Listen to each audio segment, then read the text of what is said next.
Hello എല്ലാവർക്കും നമസ്കാരം. പുതിയൊരു വീഡിയോയിലേക്ക് സ്വാഗതം.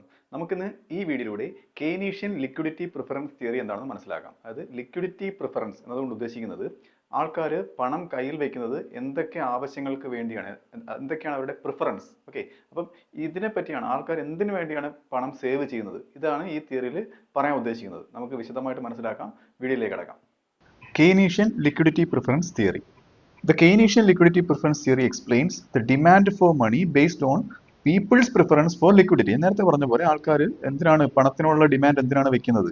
അതായത് holding cash or easily accessible funds. അത് ലിക്വിഡിറ്റി എന്ന് ഉദ്ദേശിക്കുന്നത് കയ്യിൽ വെക്കുകയാണെന്നുണ്ടെങ്കിൽ പെട്ടെന്ന് എടുക്കാവുന്ന രീതിയിൽ ബാങ്കിൽ ഇടുകയോ അങ്ങനെയുള്ള ആവശ്യങ്ങൾ, അങ്ങനെയുള്ള കാര്യങ്ങൾ ചെയ്യുകയോ ചെയ്യുന്നത്. Okay, proposed by John Maynard Keynes, JM Keynes. Okay, this theory identifies three motives why people demand money instead of holding other assets. മറ്റ് അസറ്റ്സ് ഹോൾഡ് ചെയ്യാതെ, ഇപ്പം പണം അല്ലാതെ ഇപ്പം ഗോൾഡ് ആയിട്ട് കൈവയ്ക്കാം, ഷെയർ മേടിച്ചിടാം. ഇതല്ലാതെ അവർ ലിക്വിഡ് ആയിട്ട് പണം ഇങ്ങനെ കൈവയ്ക്കും. ഓക്കെ, അത് എന്തിനു വേണ്ടിയാണ്? അത് 3 ഉദ്ദേശങ്ങൾക്ക് വേണ്ടിയാണ് എന്നാണ് ആര് പറയുന്നത്? JM Keynes പറയുന്നത്. അത് എന്തൊക്കെയാണെന്ന് നോക്കാം.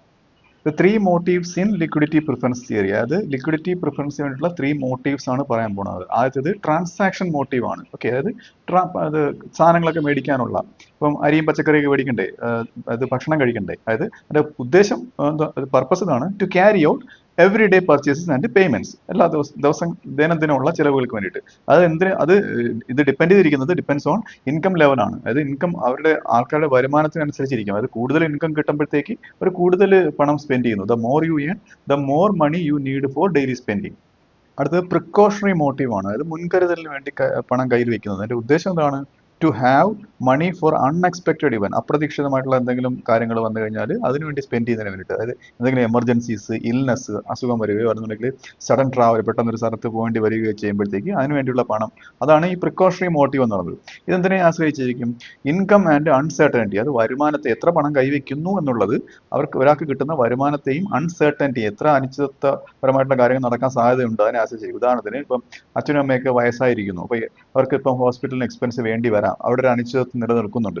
അപ്പോഴത്തേക്ക് അവർ അതിന് വേണ്ടിയിട്ട്, കരുതലിന് വേണ്ടിയിട്ട് കുറച്ച് കൂടുതൽ പണം കൈവയ്ക്കും. ഓക്കെ, അപ്പൊ അതിനനുസരിച്ചിരിക്കും എത്ര പണം കൈവയ്ക്കും എന്നുള്ളത് ഈ പ്രിക്കോഷണറി മോട്ടീവ് ആയിട്ട്. Higher uncertainty leads to more demand. അതായത് കൂടുതൽ അൺസർട്ടനിറ്റി ഉണ്ടെന്നുണ്ടെങ്കിൽ പണത്തിനുള്ള ഡിമാൻഡ് കൂടുന്നു, കൂടുതൽ ലിക്വിഡായിട്ട് പണം കൈവയ്ക്കാൻ ശ്രമിക്കുന്നു. അടുത്തത് സ്പെക്കുലേറ്റീവ് മോട്ടീവ് ആണ്. ഊഹിച്ചുകൊണ്ട്, ഏതോ ഒരു കാര്യം ഉദ്ദേശിച്ചുകൊണ്ട് പണം കയ്യിൽ വെക്കുന്നത്. ഇവിടെ ബോണ്ടിന്റെ കാര്യമാണ് പറയുന്നത്. അതിന്റെ ഉദ്ദേശം പറയുന്നത് ബോണ്ടിന്റെ കാര്യമാണ്. To hold money instead of bonds if interest rates are expected to rise. ഫ്യൂച്ചറിൽ പലിശ കൂടുന്നു എന്ന് പ്രതീക്ഷ ഉണ്ടെന്നുണ്ടെങ്കിൽ അവരിപ്പോൾ പണം കയ്യിൽ വെക്കും. കാര്യം എന്താണ്? ഇപ്പം ബോണ്ടിൽ കൊണ്ടിട്ടിട്ട് കാര്യമില്ല. ഇപ്പം അതിന്റെ റിട്ടേൺ, അതിനുള്ള ഇൻട്രസ്റ്റ് റിട്ടേൺ ആയിട്ട് കിട്ടുന്നത് കുറച്ചേ ഉള്ളൂ. ഇപ്പം പലിശ കുറവാണ്. അതുകൊണ്ട് അവർ ബോണ്ട് മേടിക്കാതെ പണമായിട്ട് കൈവയ്ക്കും. ഓക്കെ, അപ്പം which would reduce bond prices. അപ്പോൾ ഇത് ഇങ്ങനെ വരുമ്പോഴത്തേക്ക്, ആരും ബോണ്ട് മേടിക്കാതെ വരുമ്പോഴത്തേക്ക് ബോണ്ടിന്റെ വില കുറയാനുള്ള സാധ്യത ഇവിടെ കാണുന്നുണ്ട്. ഓക്കെ, അപ്പോൾ ഇത് എന്തിനെ ആശ്രയിച്ചിരിക്കും? ഇൻട്രസ്റ്റ് റേറ്റ് എക്സ്പെക്ടേഷൻസിനെ ആശ്രയിച്ചിരിക്കും. അത് ഫ്യൂച്ചറിൽ ഇൻട്രസ്റ്റ് റേറ്റ് കൂടാൻ സാധ്യത ഉണ്ട് എന്നുണ്ടെങ്കിൽ അവർ ഇപ്പം പണം കൈവയ്ക്കും. ഇപ്പൊ ഇൻട്രസ്റ്റ് റേറ്റ് കൂടുതലാണെന്നുണ്ടെങ്കിൽ ഇപ്പൊ അവർ ബോണ്ട് മേടിക്കും. മനസ്സിലായില്ലേ? When rates are low, interest rate കുറയുമ്പോഴത്തേക്ക് പീപ്പിൾ ഹോൾഡ് മോർ ക്യാഷ്. അവർ ബോണ്ട് മേടിക്കാതെ പണം കൈവയ്ക്കുകയും എക്സ്പെക്ടിങ് ദം ടു റൈസ്. മനസ്സിലായില്ലേ? അത് പലിശ കൂടാൻ വേണ്ടി പ്രതീക്ഷിച്ച് ഇങ്ങനെ കാത്തിരിക്കുകയും ചെയ്യും. അങ്ങനെ അവർ ഊഹിച്ചുകൊണ്ട് പണം ഇങ്ങനെ കൈവയ്ക്കുന്നതിനാണ് സ്പെക്കുലേറ്റീവ് മോട്ടീവ്. അപ്പം ഈ 3 കാരണങ്ങൾ കൊണ്ടാണ് ലിക്വിഡിറ്റി പ്രിഫർ ചെയ്യുന്നത്. അതായത് പണമായിട്ട് ആൾക്കാർ കയ്യിൽ വെക്കാൻ ശ്രമിക്കുന്നതെന്നാണ് കെയ്ൻസ് പറയുന്നത്. അടുത്ത് പറയുന്നത് റിലേഷൻഷിപ്പ് വിത്ത് ഇൻട്രസ്റ്റ് റേറ്റ്സ് ആണ്. പലിശ നിരക്കുമായിട്ടുള്ള ആ ഒരു റിലേഷൻഷിപ്പ് പറയുന്നത് speculative demand for money is inversely related to the interest rate. ഈ സ്പെക്കുലേറ്റീവ് ഡിമാൻഡ് എന്ന് പറയുന്നത് ഇൻട്രസ്റ്റ് റേറ്റുമായിട്ട് ഓപ്പോസിറ്റ് ആയിട്ടാണ് റിലേറ്റ് ചെയ്തിരിക്കുന്നത്. അത് ഒന്ന് കൂടുമ്പോൾ ഒന്ന് കുറയുന്നു എന്നുള്ളത്. അത് ഇങ്ങനെയാണ് വരുന്നത്. എങ്ങനെയാണ്? ഹൈ ഇൻട്രസ്റ്റ് റേറ്റ് ആണെന്നുണ്ടെങ്കിൽ, പലിശ ഒരുപാട് കൂടുതലാണെന്നുണ്ടെങ്കിൽ എന്ത് ചെയ്യും? ഞാൻ നേരത്തെ പറഞ്ഞ പോലെ people prefer to hold bonds. അവർ എന്ത് ചെയ്യും? ബോണ്ടായിട്ട് മേടിച്ച് വെക്കും. ബോണ്ടിൽ നിന്നുള്ള റിട്ടേൺ കൂടുതൽ പലിശയായിട്ട് അവർ കിട്ടും. അപ്പോൾ അവർ ലെസ് ക്യാഷ് ആണ് കയ്യിൽ വെക്കുന്നത്. ഓക്കെ, അടുത്ത ലോ ഇൻട്രസ്റ്റ് റേറ്റ് ആണെന്നുണ്ടെങ്കിലോ, പലിശ നിര കുറവാണെന്നുണ്ടെങ്കിൽ people fear bond prices may fall. അപ്പോൾ അവർക്കറിയാം പലിശ നിര കുറവാണെന്നുണ്ടെങ്കിൽ ആരും ബോണ്ട് മേടിക്കത്തില്ല. അപ്പോഴത്തേക്ക് അവർക്ക് ബോണ്ടിന്റെ വില കുറയുമെന്നൊരു ഭയം ഉണ്ടാവും. അപ്പോൾ അവരെന്ത് ചെയ്യും? So they hold more cash. അപ്പോൾ അവർ കൂടുതൽ ക്യാഷ് കയ്യിൽ വെക്കാൻ ശ്രമിക്കും. ഇനി ഒരു ഡയഗ്രാം വരുന്നുണ്ട്. ആ ഡയഗ്രാം നമുക്ക് പരിശോധിക്കാം. ഇതിൽ y ആക്സിൽ ഇൻട്രസ്റ്റ് റേറ്റ്, പലിശ നിരക്കാണ് കൊടുത്തിരിക്കുന്നത്. x axis quantity of money, അതായത് പണത്തിന്റെ അളവ്, ആൾക്കാർ പണം കയ്യിൽ വെക്കുന്ന ആ ഒരു അളവാണ് ഇതിൽ കൊടുത്തിരിക്കുന്നത്. അതായത് വെർട്ടിക്കലായിട്ട് നിൽക്കുന്ന, അതായത് y ആക്സിന് പാരലായിട്ട് നിൽക്കുന്ന MS0യും MS1ഉം കാണാം. ഇത് മണി സപ്ലൈ കാണിക്കുന്ന കർവാണ്. MS എന്ന് വെച്ചാൽ മണി സപ്ലൈ. അതായത് ആദ്യത്തെ മണി സപ്ലൈ MS0 ആണ്.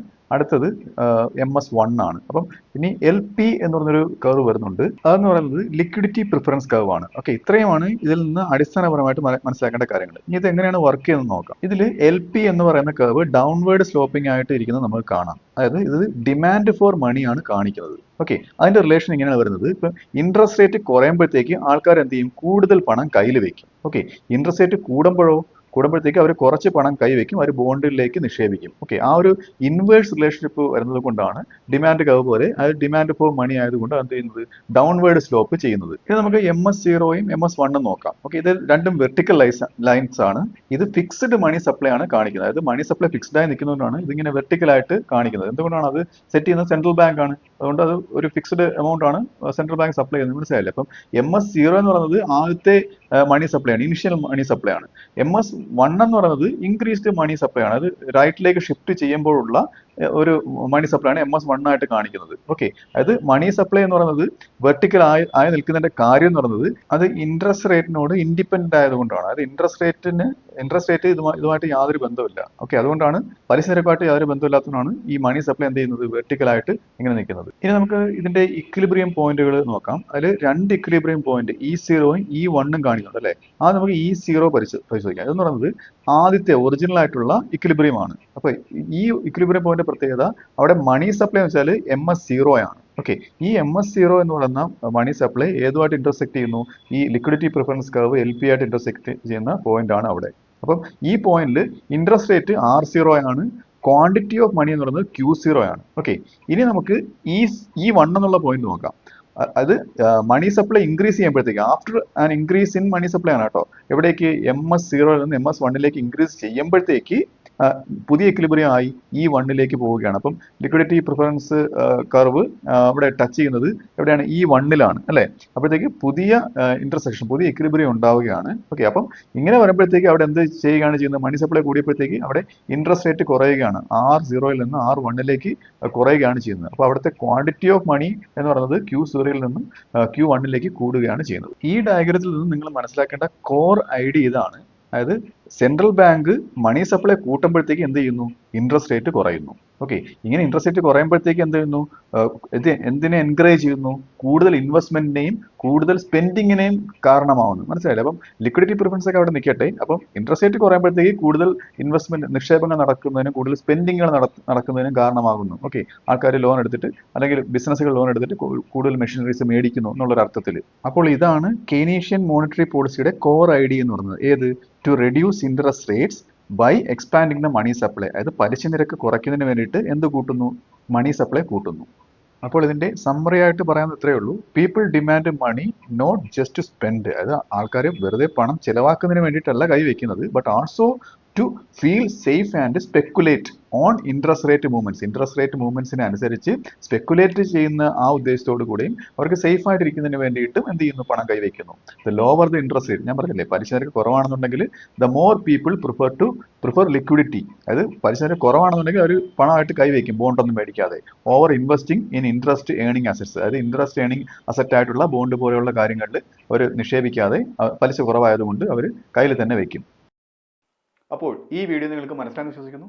അടുത്ത വീഡിയോയുടെ മറ്റൊരു വിഷയമായി വീണ്ടും കാണാം.